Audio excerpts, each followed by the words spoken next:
Hola, nos da mucho gusto que nos acompañes. El día de hoy vamos a ver un tema que nos va a ayudar muchísimo en la situación que estamos viviendo actualmente. Un lugar a donde siempre puedes volver. Pero antes vamos a cantar unas alabanzas, así que acompáñanos. ¡Bienvenidos!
Hola de nuevo. En días como estos hemos enfrentado esta crisis de diferentes maneras, pero estoy seguro de una cosa que nos une a todos. Todos quisiéramos responder de la mejor manera, todos quisiéramos atravesar esto de la mejor manera, pero la pregunta es, ¿cómo te ha ido? ¿Cómo has estado? Yo creo que a veces podemos algunos ser muy duros con nosotros mismos, a veces somos así como, ¿por qué me angustio tanto? ¿Por qué me he estado sintiendo así? ¿Por qué no respondo como el vecino? A veces nos comparamos con otras personas, vemos su Facebook, vemos su Instagram y vemos ciertas fotos y a veces sentimos, híjole, pareciera que soy el que está batallando más, pareciera que soy el único que está enfrentando esto con estas sensaciones. Bueno, déjame te digo una cosa, eso es falso. Para todas las personas, esta situación está siendo desafiante. Para todas las personas, esta situación ha representado todo un reto, todo un desafío y ha traído muchas emociones a nuestras vidas y a nuestros corazones. Sin embargo, dentro de todas esas personas hay algunas que son una gran inspiración. Y hay veces que son esas personas que volteamos a ver y decimos a ver cómo le están haciendo, cómo esas personas han logrado salir adelante. Y a veces nos hacemos preguntas como estas. ¿Habrá alguna fuente? ¿Habrá algún lugar? ¿Habrá alguna disciplina que yo pueda tomar que me ayude a salir adelante? Que me ayude a encontrar una manera de responder mucho mejor en esta crisis. Déjame te digo que sí, sí la hay. Y hoy justamente lo que vamos a hablar es esto, un lugar a donde siempre puedes volver. Vamos a hablar de ese lugar, de ese principio, de esa disciplina que tú puedes adquirir y a la que puedes volver en cualquier momento, a la que puedes acudir sabiendo que encontrarás una respuesta. Esta mañana nos enfocaremos en un personaje que si tú has leído de la Biblia seguramente sabes algo de él. Nos enfocaremos en Elías. Y por ejemplo, si tú conoces algo de él, generalmente cuando piensas en Elías, piensas en un hombre poderoso, en un hombre de fe, en un hombre victorioso, porque lo fue. Fue un hombre de fe y fue un hombre que vio grandes victorias.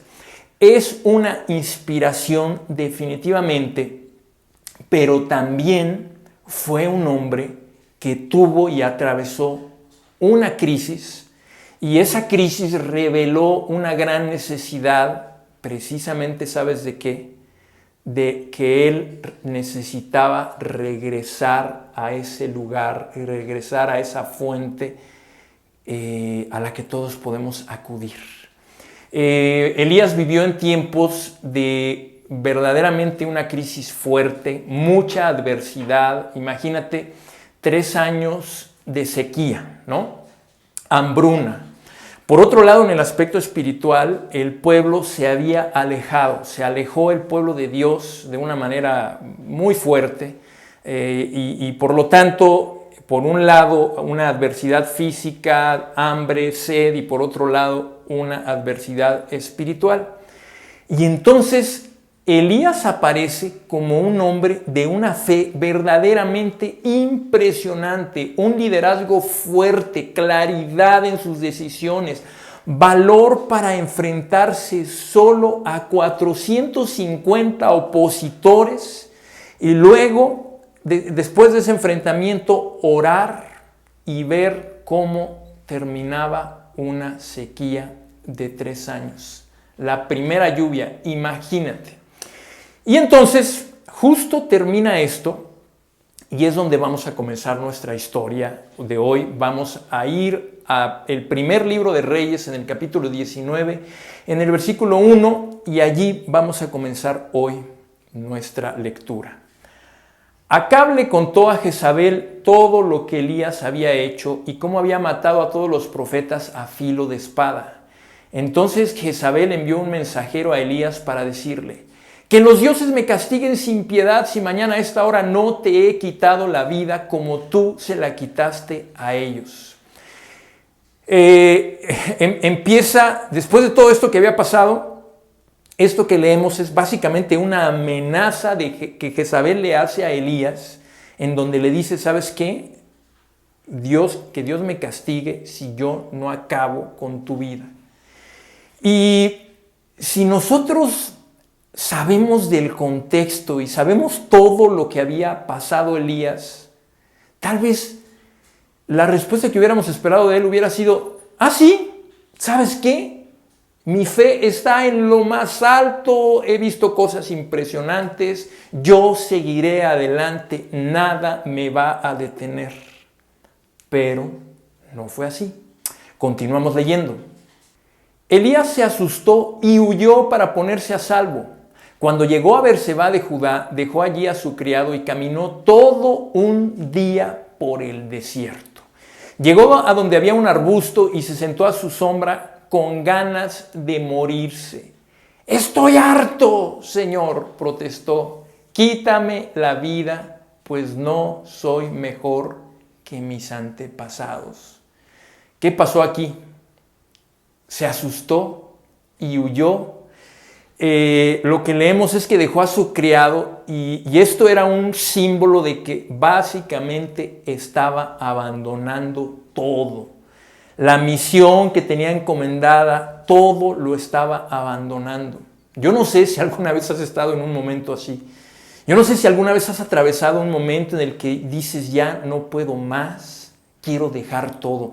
A veces a mí me sorprende saber, por ejemplo, de padres de familia que de la noche a la mañana han abandonado a sus familias, o mujeres que dejan a toda su familia, o de repente gente que ya no vuelve al trabajo, se cambia de ciudad y ya no sabes nada acerca de ellos. Pues así estaba Elías. Y la pregunta que muchos se hacen, la pregunta que nos hacemos nosotros es la siguiente. ¿Cómo es que un hombre que experimentó la provisión divina de Dios, que vio suceder tantas cosas poderosas de parte de Dios, que enfrentó a esos 450, que enfrentó al mismísimo rey, de repente pudo asustarse por la amenaza de una mujer como Jezabel? ¿Qué pasó? ¿Qué sucedió? ¿Qué es lo que ocurrió allí, no? Porque básicamente él huyó como un cobarde. Ahora, sí, Jezabel era una mujer muy poderosa, era una mujer de mucha influencia, que también tenemos que entender algo, lo amenazó, porque si lo hubiera querido matar, no lo hubiera amenazado, hubiera buscado la manera, ¿sabes qué? Calladitos y lo mandamos matar. No, fue una amenaza. Pero, ¿qué es lo que sucedió? Aunque Jezabel fuera quien fuera, algo estaba pasando allí. Ahora, miren, tratemos de ver las cosas de esta manera. Elías llevaba 3 años batallando. Llevaba 3 años desde que había comenzado la sequía. Él había empezado su ministerio, había visto muchas de las cosas que ya te platiqué. Y entonces, en un sentido, este era como el clímax del ministerio. Había enfrentado a esos 450, había visto regresar la lluvia. Normalmente, ¿qué hubieras esperado que pasara después? Pues tal vez que ya las cosas cambiaran.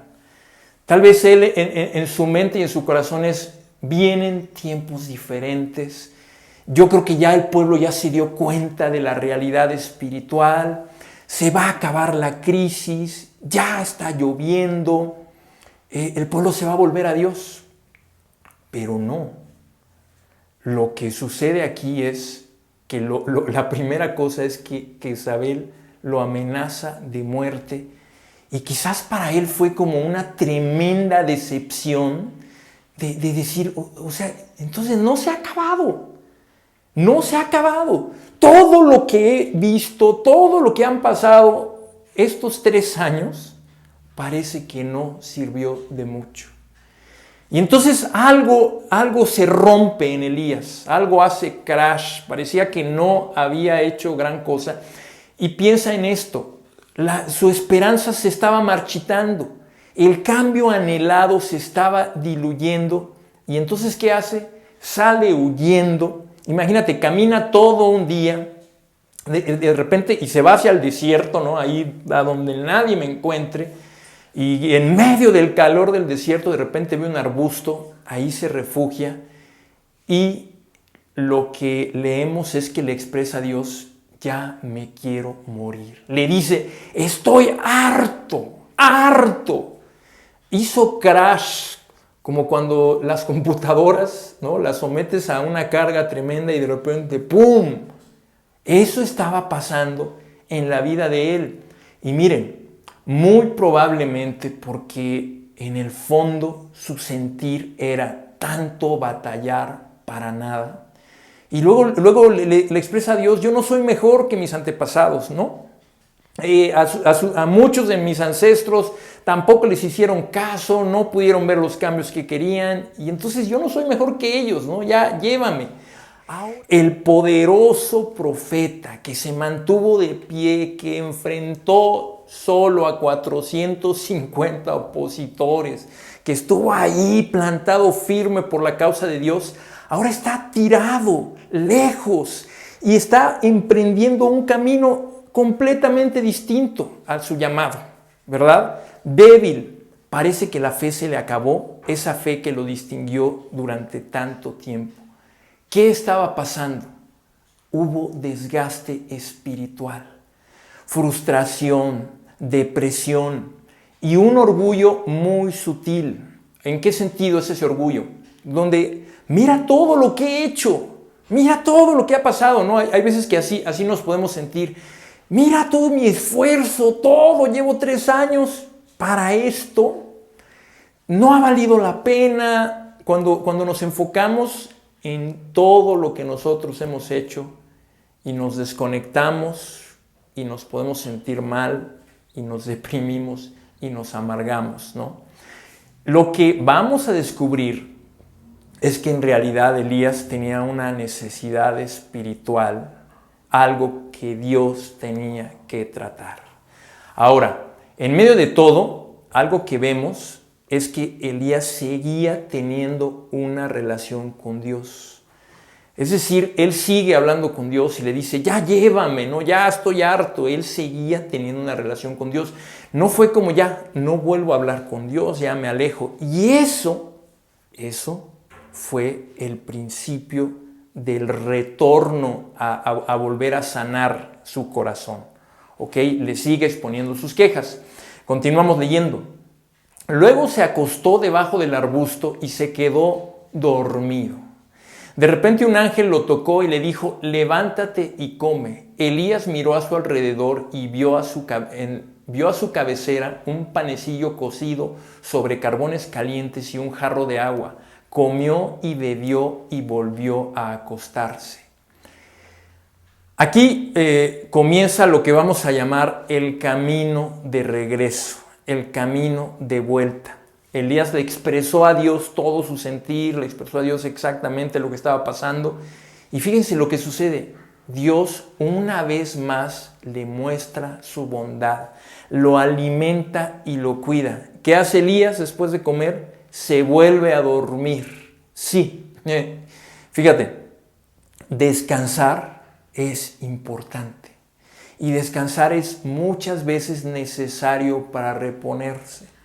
En estos días he escuchado mucho hablar de esto, que en medio de esta crisis y esta situación te des el tiempo para descansar y reponerte. Muy probablemente la cuestión con Elías es que llevaba 3 años de batallar espiritualmente y llegó el momento donde como que hizo corto, ¿ves? Crash, pum. Seguimos leyendo. El ángel del Señor regresó y tocándolo le dijo: levántate y come, porque te espera un largo viaje. Elías se levantó y comió y bebió. Una vez fortalecido por aquella comida, viajó 40 días y 40 noches hasta que llegó a Horeb, el monte de Dios. Allí pasó la noche en una cueva. Bueno, sigue la provisión de Dios, su paciencia, ¿no? ¿Y qué le dice? Te espera un largo viaje. Pues ¿a dónde? ¿Al cielo? Yo te había dicho que me quería morir. Ya me espera un largo viaje al cielo, ya me llevas, me voy. Bueno, obvio no. No se trataba de un viaje al cielo, se trataba de un viaje espiritual, de una jornada espiritual Es obvio y es seguro que Elías ya está más tranquilo, ya está más sereno, ya se ha fortalecido físicamente, ha comido, ya ha descansado, y ahora lo que le dice Dios es: te espera un largo viaje. Y aquí es donde yo te hago una pregunta. Si tú tuvieras que recorrer un largo viaje para sanar, para estar mejor, ¿lo recorrerías? Tal vez me dirás sí, pero a veces, ¿sabes qué es lo que pasa? Que no lo queremos recorrer realmente. Queremos las cosas rápido, queremos todo que cambie de volada, pero hay veces que para estar bien, para recuperarnos, necesitamos recorrer un largo camino. Lo interesante aquí es que normalmente el viaje que le tocaba recorrer a Elías hubiera durado más o menos un cuarto del tiempo, es decir, alrededor de 10 días. Pero Elías lo recorre en 40 días. Esa era la jornada que le iba a costar a Elías. Y obviamente el número 40 es un número muy simbólico en la Biblia. El pueblo de Dios estuvo 40 años en el desierto, Moisés estuvo 40 años en ese monte a donde iba Elías, y ahí fue donde recibió la revelación de Dios. Jesús estuvo 40 días en el desierto antes de comenzar su ministerio. Pero el punto es que resolver el corazón muchas veces requiere una jornada profunda con Dios. Y obviamente requiere buscarlo. No va a pasar por estar 40 días acostado en la cama. Requiere tomar la decisión de ir en la búsqueda de Él. Y tal vez esa decisión no va a ser tan sencilla, pero lo que sí te puedo asegurar es que Dios se va a dejar encontrar. ¿Ok? Y bueno, llega al lugar en donde Dios se le reveló a Moisés. Piensa en todo esto, porque él llega a ese lugar donde Dios se había revelado a Moisés, y básicamente era en donde Dios le había revelado a Moisés lo que ahora Elías estaba defendiendo. Esa fe que él estaba defendiendo, pues estaba llegando al lugar en donde había comenzado todo. Seguimos leyendo. Más tarde la palabra del Señor vino a él. ¿Qué haces aquí, Elías?, le preguntó. Una pregunta profunda. A ver, ¿qué haces aquí? Estabas en la batalla, ¿no? Estábamos ahí tratando de lograr grandes cosas. ¿Qué estás haciendo aquí? ¿Qué pasa? ¿Qué sucede? ¿Qué tienes?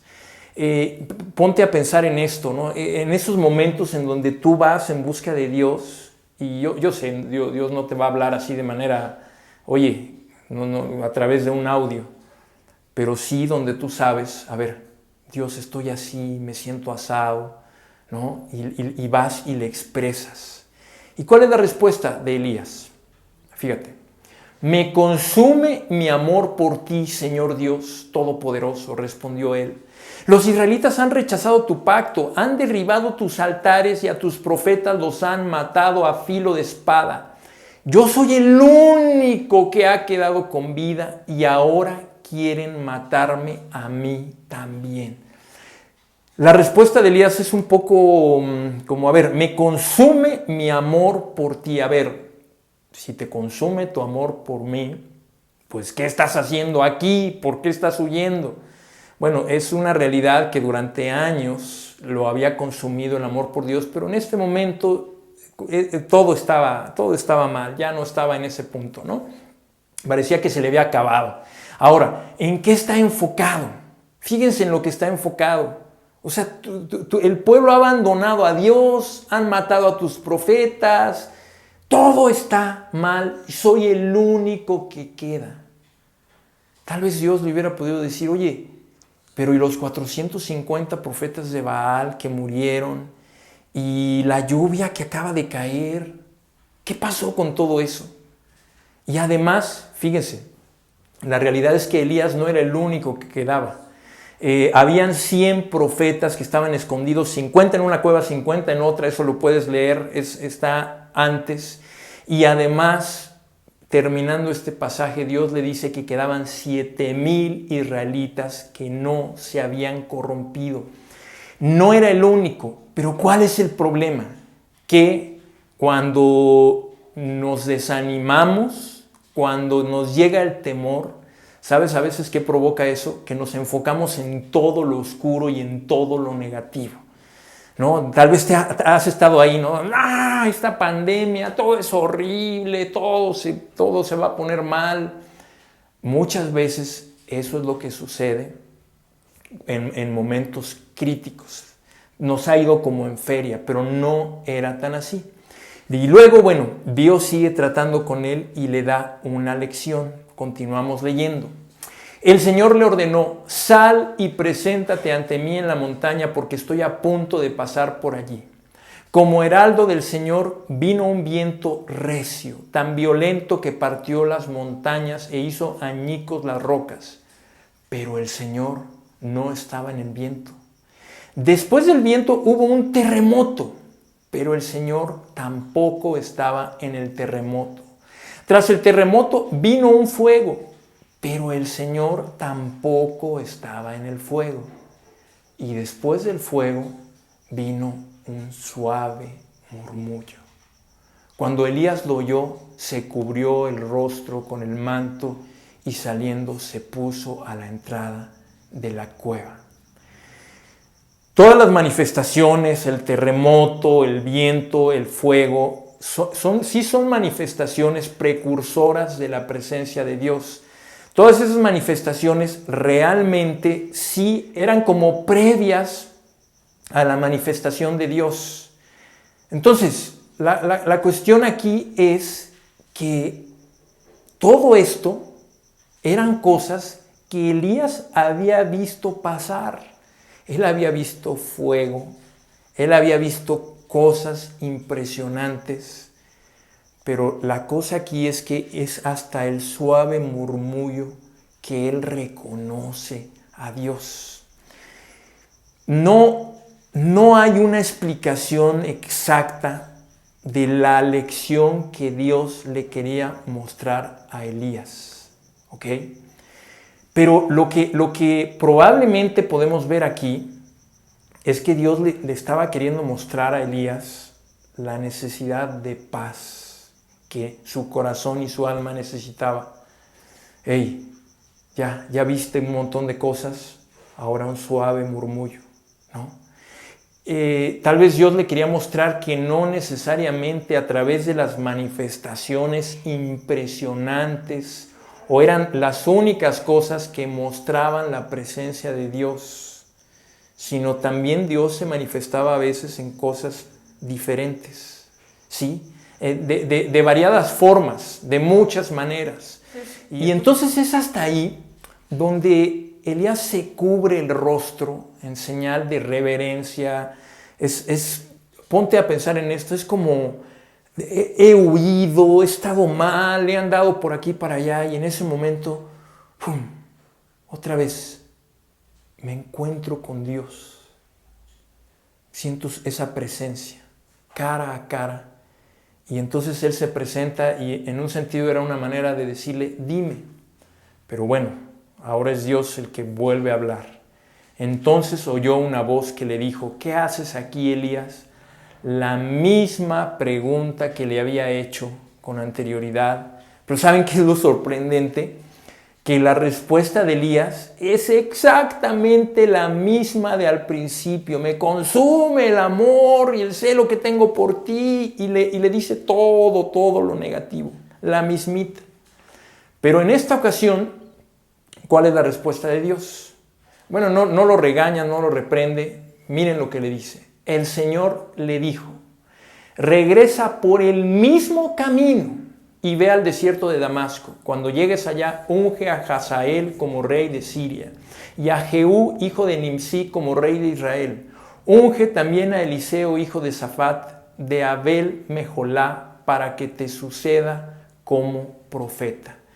Básicamente, esto es un regresa a la batalla.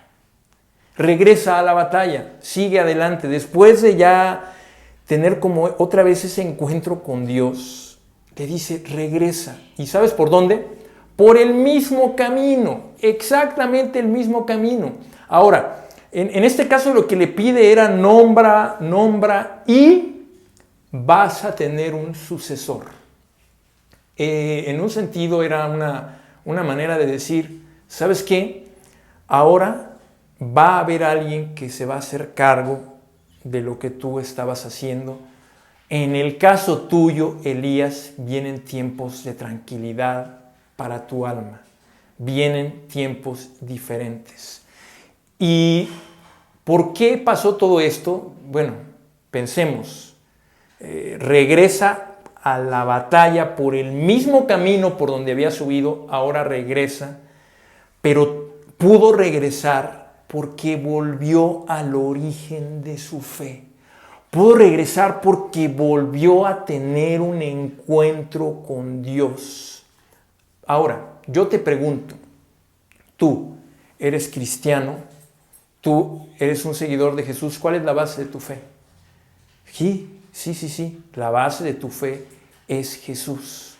De ahí procede nuestra fe y siempre podemos volver a Él.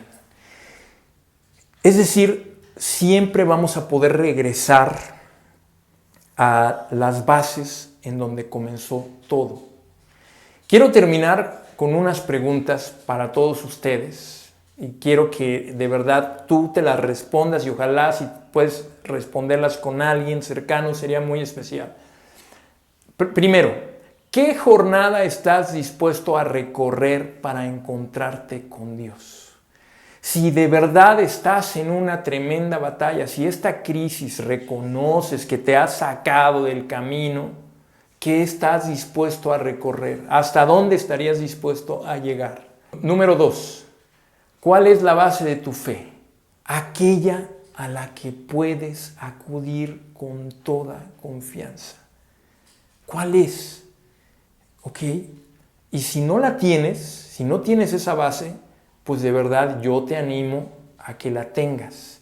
Y número 3, ¿qué hiciste para conectarte con Dios la primera vez? ¿Recuerdas? ¿Qué es lo que hiciste? ¿Y por qué esto es importante? Porque puedes regresar allí. ¿Qué tal si regresas a eso que comenzaste hace años? Ahora, si nunca lo has hecho, si nunca te has conectado con Dios, permítenos enseñarte cómo.